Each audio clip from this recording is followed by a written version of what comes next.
सब कोई समझ रहे हैं कि हम लोग चतुर्थी विभक्ति का हम यहाँ पुनरावृत्ति कर रहे हैं। अब अब हम लोग एक और देखें, सर्वेभ्यः स्वस्ति, छात्रेभ्यः स्वस्ति, ठीक है, विश्वेभ्यः स्वस्ति, वसुधाभ्यः स्वस्ति। और स्वस्ति के रुच धातु का तो हम बता ही दिए, मह्यम दधि रोचते, मह्यम में चतुर्थी, अस्मत् धातु के में का चतुर्थी हो गया मह्यम। अब हम लोग फिर से देखें, अब आते हैं अपादान कारक। अपादान कारक किसे कहते हैं, हमें यह जानना है कि अपादान कारक किसे कहते हैं। तो अपादान का अर्थ क्या है, देखो इसका सूत्र है, ये बताए थे। हाँ हाँ, जैसे देखो इसका सूत्र है अपादान कारक पंचमी विभक्ति, इसका सूत्र है, सिद्धांत कौमुदी का है, ये व्याकरण का सिद्धांत कौमुदी। ध्रुवम पाए अपादानम, मतलब कि दो वस्तुओं के अलग होने पर जो स्थिर रहता है वह उसकी अपादान संज्ञा होती है। ध्रुवम, जो ध्रुव है वही अपादान है, ठीक है। जैसे अब देखो, जिससे कोई वस्तु पृथक हो उसे अपादान कहते हैं। जैसे कि वृक्ष से पत्ता गिरता है तो कौन है वहां पर स्थिर, बताओ, वृक्ष। हाँ, तो वृक्षात पत्राणि पतंती, तो वृक्ष शब्द स्थिर है, तो वृक्ष में क्या लगा, पंचमी विभक्ति, वृक्षात पत्राणि पतंती। ग्रामात आयाति, गांव से आता है, यहाँ त होना चाहिए लेकिन संधि हो गया, व्यंजन संधि, तो द हो गया इसके कारण।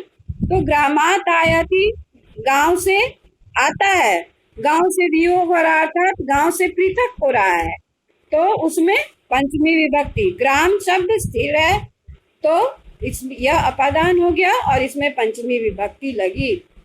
अब हम देखेंगे कि वही योगे पंचमी, ये तुम लोग जानते हो, वही अव्यय के योग में, वही अव्यय के योग में पंचमी विभक्ति लगती है। वही का अर्थ क्या होता है, वही मतलब बाहर, वही का अर्थ होता है बाहर। वही अव्यय के योग में पंचमी विभक्ति लगती है। जैसे ग्रामात बहि जनाः गच्छन्ति, गांव से बाहर लोग जाते हैं, तो यहाँ पर वही जो है वह क्या हो गया, अव्यय हो गया, वही का अर्थ हो गया बाहर। और इस शब्द के योग में हमेशा ही क्या होता है, पंचमी विभक्ति लगती है। वही अव्यय के योग में क्या होता है, पंचमी विभक्ति लगती है। वही, वही का अर्थ हो गया बाहर और वही अव्यय के योग में पंचमी विभक्ति लगती है। कुछ बच्चे अभी ज्वाइन किए हैं, उन्हें बता दूं मैं कि अभी हम लोग अपादान कारक पढ़ रहे हैं और अपादान कारक का संबंध पंचमी से है। अपादान का अर्थ यह होता है कि जो दो वस्तुओं के अलग होने पर जो स्थिर रहता है, ध्रुव रहता है, दृढ़ रहता है, उसमें पंचमी विभक्ति लगती है। जैसे वृक्षात पतति फलम, वृक्ष से फल गिरता है, वृक्ष से फल अलग होता है, वृक्ष से फल गिरता है, तो वृक्षात में पंचमी। अब उसके बाद हम बताए कि बही योगे पंचमी, बही उपपद विभक्ति हो गया, बही क्या हो गया, उपपद विभक्ति, तो बही के योग में पंचमी विभक्ति लगी। बही योगे पंचमी, ग्रामात बही जनाः गच्छन्ति, ग्रामात बही जनाः गच्छन्ति। और अब हम दूसरा देखेंगे, पंचमी में क्या होता है, पृथक योगे पंचमी। पृथक का अर्थ होता है क्या, अलग, पृथक योगे पंचमी। इसमें देखो ये है, सूत्र है, ये सूत्र है, पृथक योगे पंचमी। ये पृथक बिना नानाभि तृतीया अंतरस्याम, इसमें पूरा सूत्र पढ़ने की जरूरत नहीं है। देखो पृथक ये शब्द है के साथ पंचमी का प्रयोग होता है। हालांकि तृतीया भी लगती है, लेकिन अभी यह जानना है तुम्हें सिर्फ कि पृथक के साथ पंचमी का प्रयोग होता है। जैसे श्रमात्, श्रमात् पृथक विद्या न भवति, श्रम से के अलग विद्या नहीं होती। सह भ्रातु, यहाँ पे भ्रातरम भी दिया हुआ, भ्रात्रा भी दिया हुआ, लेकिन हम ध्यान देंगे कि सह भ्रातु पृथक निवसति, वह भ्राई से अलग रहता है। पृथक मतलब अलग, पृथक का अर्थ होता है अलग, पृथक का अर्थ हो गया अलग। तो सह भ्रातु पृथक निवसति, वह भाई से अलग रहता है। भक्ताः कृष्णात् पृथक न तिष्ठति, भक्त कृष्ण से अलग नहीं रहते हैं। तो ये हो गया, हम लोगों ने पढ़ा कि अपदान में पंचमी, पृथक में पंचमी, उसके बाद वही में पंचमी। एक और होता है रीते योगे पंचमी, रीते अव्यय के योग में पंचमी विभक्ति लगती है। रीते का अर्थ होता है बिना, रीते का भी अर्थ होता है बिना। तो ये हम दिखाए थे तुम लोग को। ज्ञानात् रीते न सुखम, ज्ञानात् रीते न सुखम, ज्ञान के बिना सुख नहीं। रीते का क्या अर्थ हम बताए? रीते का अर्थ है बिना, ठीक है। अब देखो ज्ञानात् रीते न मुक्ति, तो ज्ञानात् में यहाँ कौन सी विभक्ति लग गई? और रीते का अर्थ हो गया बिना, ज्ञान के बिना मुक्ति नहीं। ज्ञानात् रीते न सुखम, वो भी हम लिख सकते हैं, ठीक है। अब देखो बिना योगे पंचमी अपि भवति, ठीक है, बिना के योग में पंचमी भी होती है। किम त्वम पुस्तकात् बिना विद्यालयम गच्छसि, क्या तुम पुस्तक के बिना विद्यालय जाते हो? तो यहाँ बिना कारणात् पुस्तक शब्द में, तो मैंने बताया था शुरू में ही कि द्वितीया, तृतीया और पंचमी बिना के योग में होता है। यहाँ पर पंचमी का प्रयोग है। यहाँ देखो बहि योगे पंचमी, स गृहात् बहि गच्छति, वह घर से बाहर जाता है।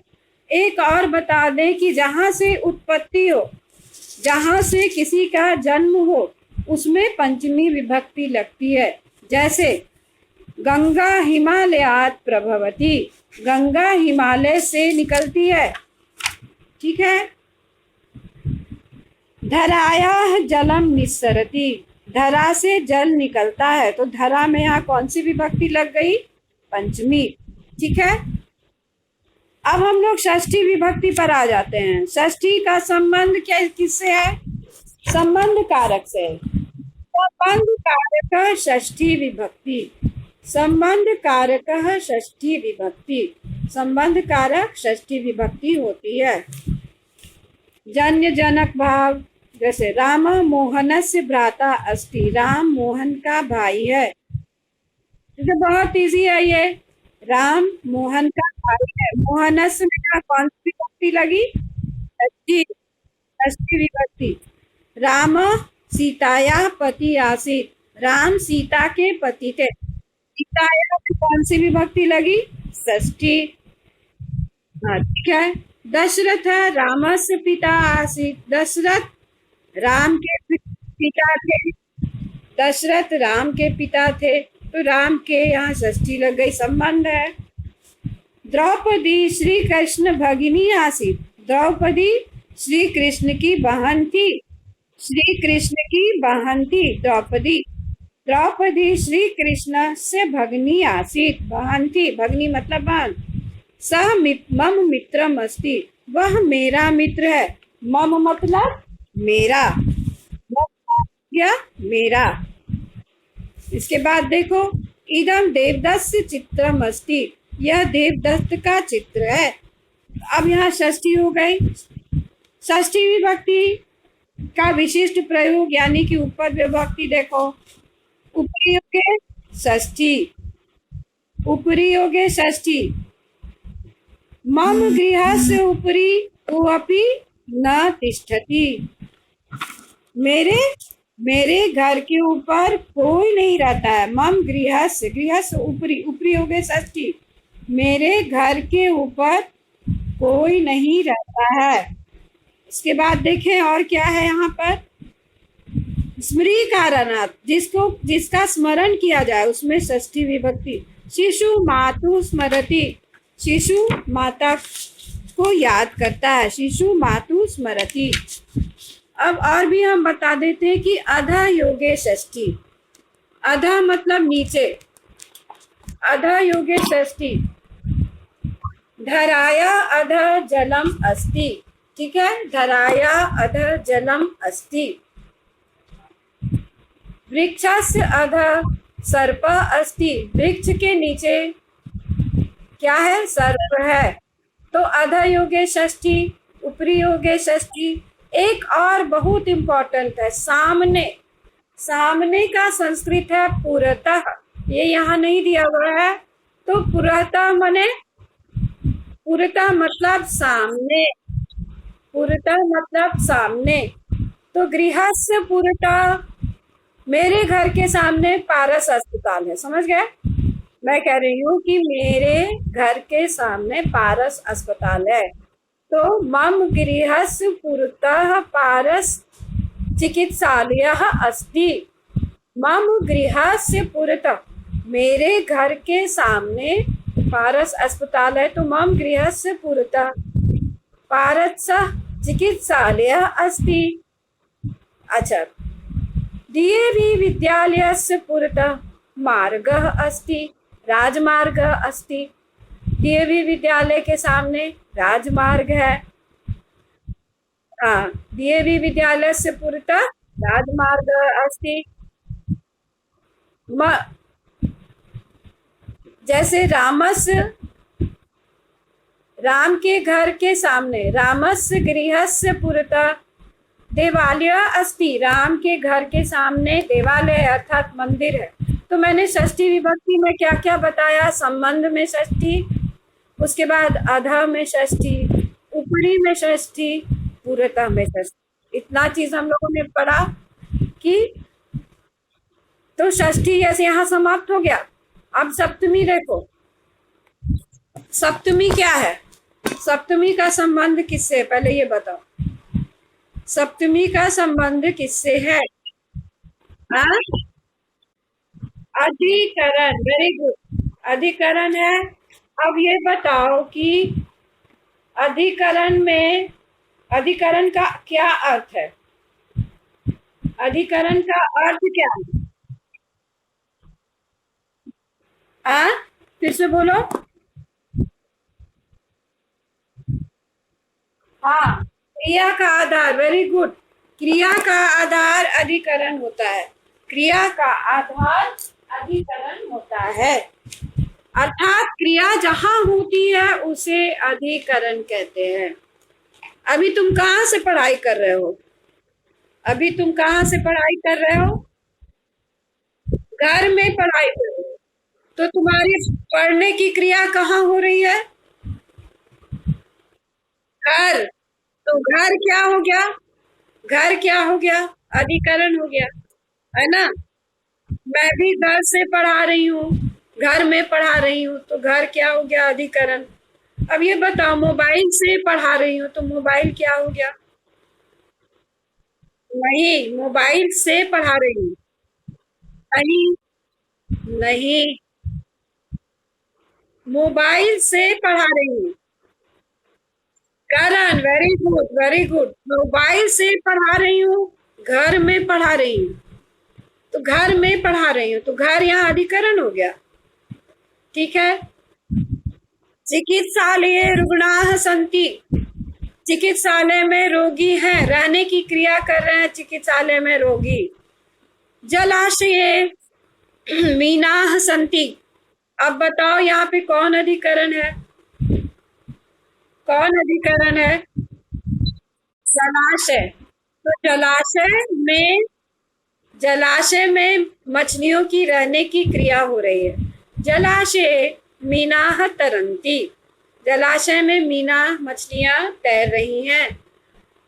पशवः वने वसन्ति, पशु वन में रहते हैं। पशवः गुहासु वसन्ति, हाँ अधिकरण हो गया। पशवः गुहासु वसन्ति, पशु गुफाओं में रहते हैं। तो गुफाओं में क्या हो गया, अधिकरण हो गया।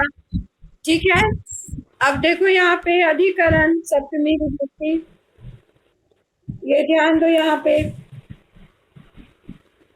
सूर्य प्रकाश भवति, सूर्य में क्या होता है, प्रकाश होता है। तो सूर्य यहाँ पे क्या हो गया, सूर्य यहाँ क्या हो गया, अधिकरण, और अधिकरण में सप्तमी विभक्ति लगी। सूर्य प्रकाश भवति, सूर्य में प्रकाश होता है।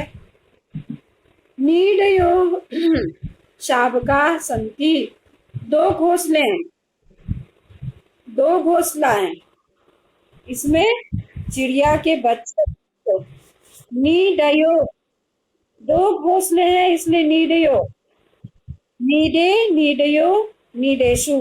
तो नीडयो शावका संति द्विवचन है, ये सप्तमी है। नीड, नीड मतलब घोंसला। नीडयो शावका संति। वृक्षेषु फलानि संति, वृक्षों में क्या है, फल है। वृक्षेषु फलानि संति, वृक्षों में फल है। वृक्षेषु फलानि संति। और भी है देखो, लतायाम पुष्पानि संति, लताओं में फूल है। रहने की क्रिया हो रही है लताओं में, तो लता में फूल है। उसके बाद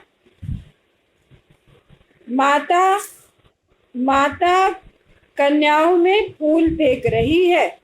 कन्याओं में, दोनों कन्याओं में फूल फेंक रही है। कन्ययो, ये हो गया सप्तमी विभक्ति अधिकरण।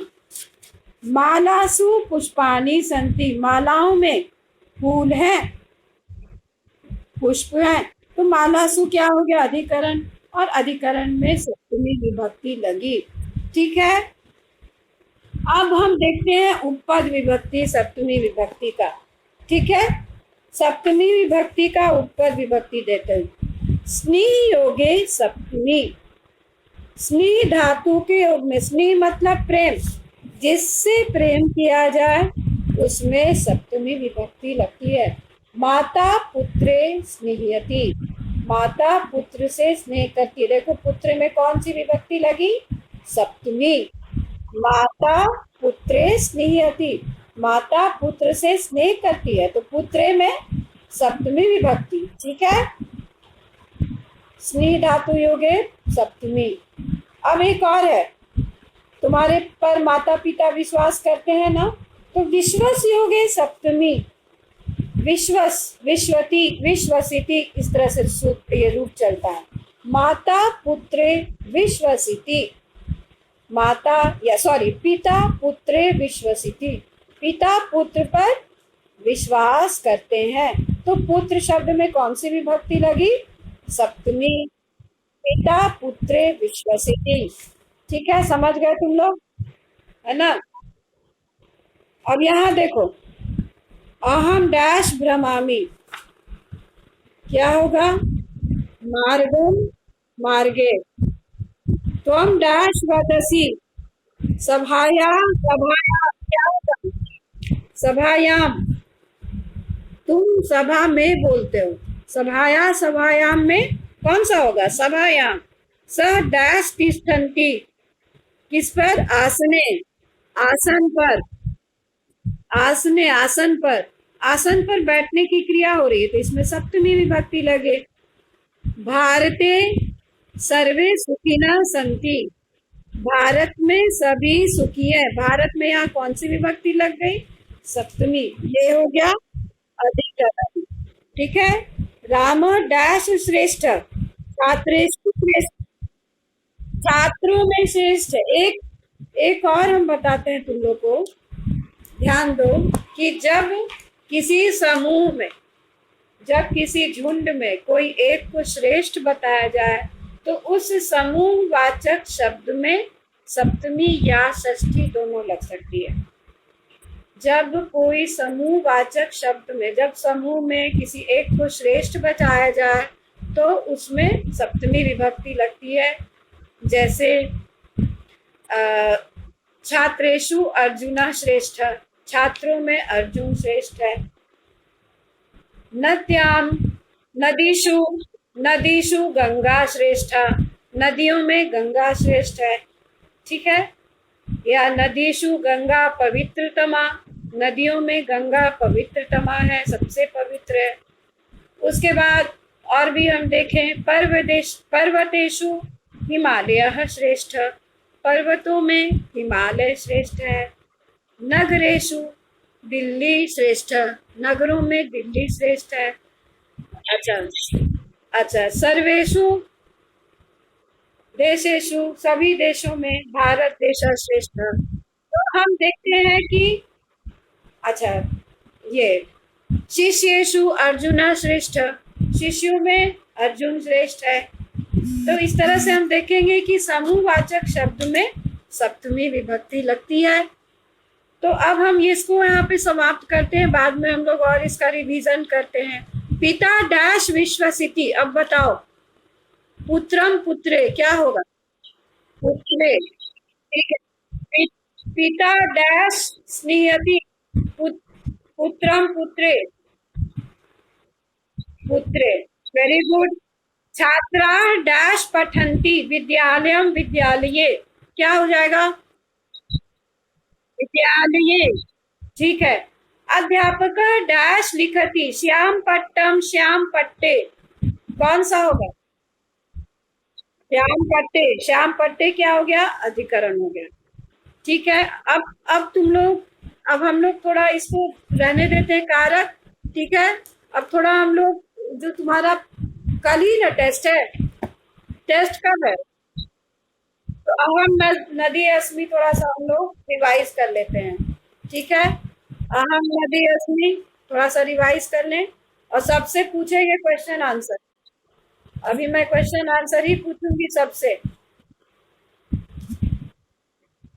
और हमको जिसको मन होगा उससे पूछेंगे। ठीक है। ये पेपर ले ले जरा, हम अहम नदी अस्मि, उससे क्वेश्चन पूछेंगे।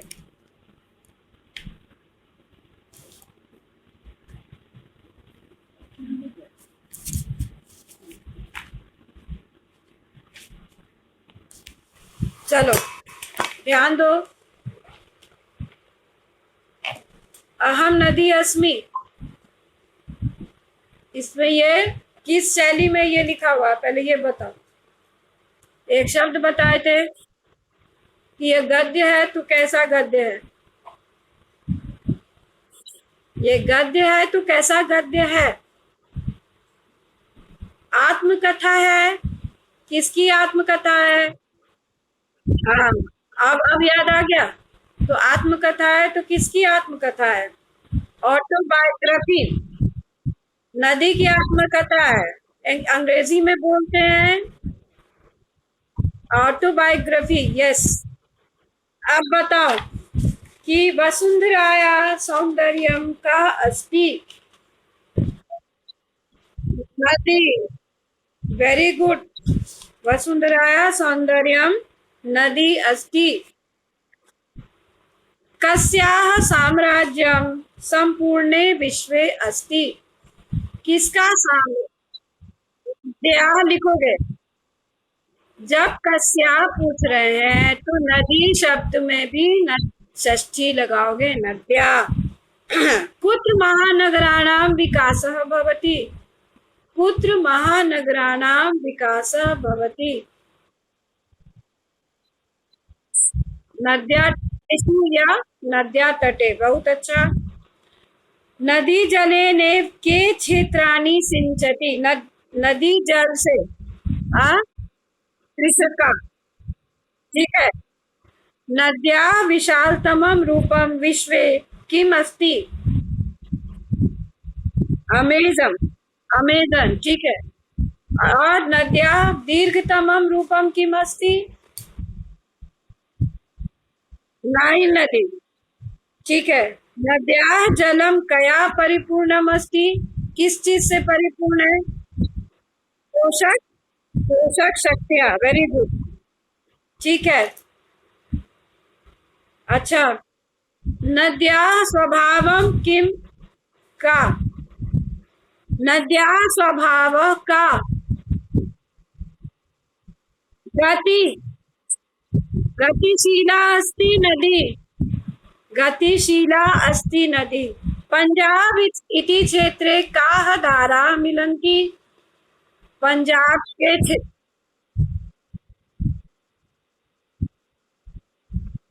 वेरी गुड, तुम लोग सबको रटा गया। झेलम चनाब रावी व्यास सतलुज। ठीक है। और बताओ, नद्या ध्येय वाक्यम किम अस्ति? नदी।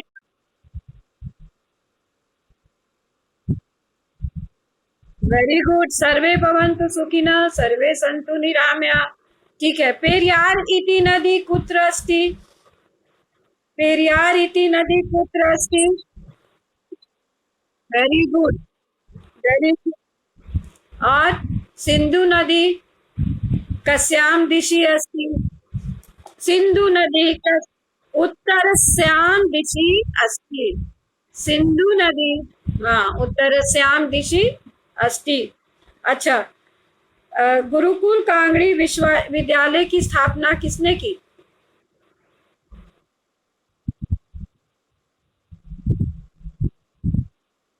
श्रद्धानंद।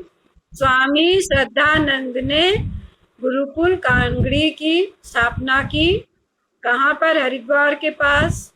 और वो अब शायद उसे कहाँ शिफ्ट कर दिया गया है? वही है, दिल्ली से 300 किलोमीटर दूर। ठीक है। अब बताओ कि किसका जल पी करके प्राणी जीवित रहते हैं? कस्या जलम पीत्वा सर्वे जीवन्ति?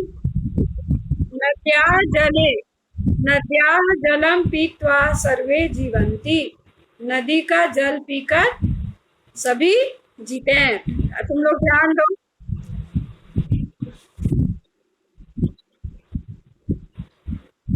नद्या जलम पीत्वा सर्वे जीवन्ति।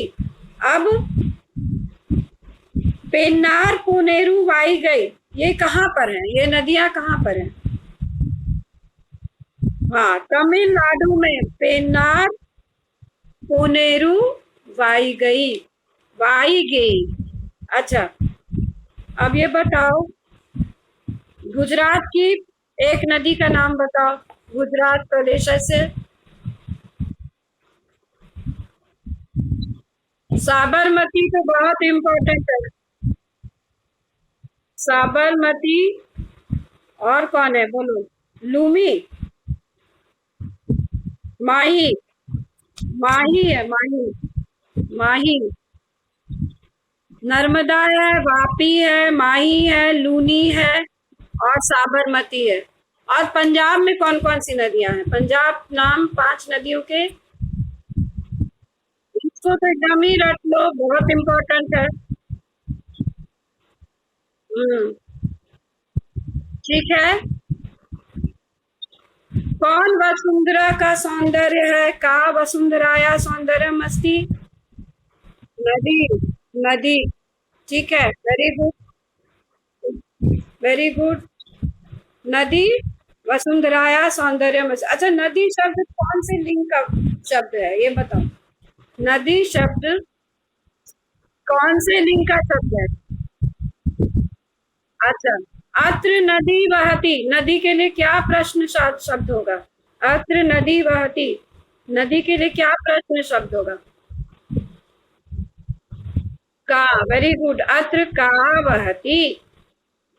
अच्छा, नद्या तटेषु महानगराणाम विकास भवति, तो नद्या के लिए क्या प्रश्न होगा?